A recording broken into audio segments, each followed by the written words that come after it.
everyone, this is Dr. Eldridge, and this is a tutorial on how you actually read a legal case.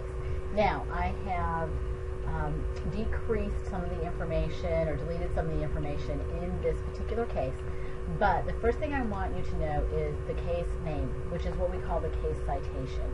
Alberto R. Gonzalez, Attorney General, et al., petitioners versus Angel McCleary Raish, et al. Now, et al. Means and everyone else, basically. Now, down here, what you have is the case citation.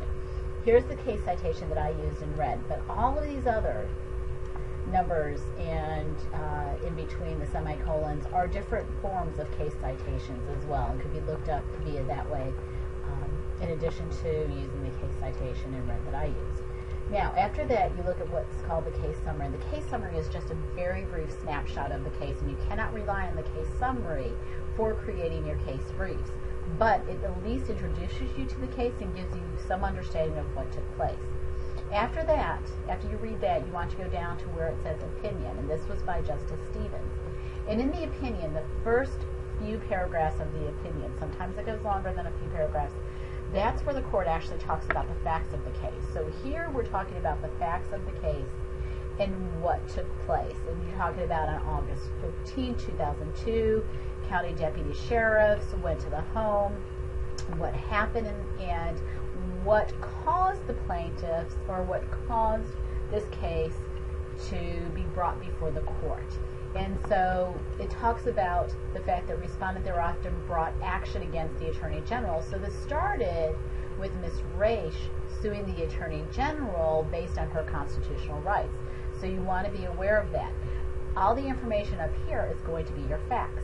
After that, the court's going to talk about what took place at the lower level. That's case history, and it's not necessarily important to the information that you need. But what is going to be important is where the court says the issue before us now.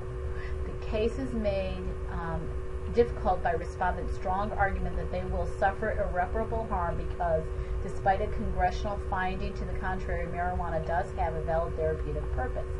So the question before us is not whether it is wise to enforce the statute in these circumstances. Rather, it is whether Congress's power to regulate interstate markets for medical substances encompasses the portions of those markets that are supplied with drugs produced and consumed locally.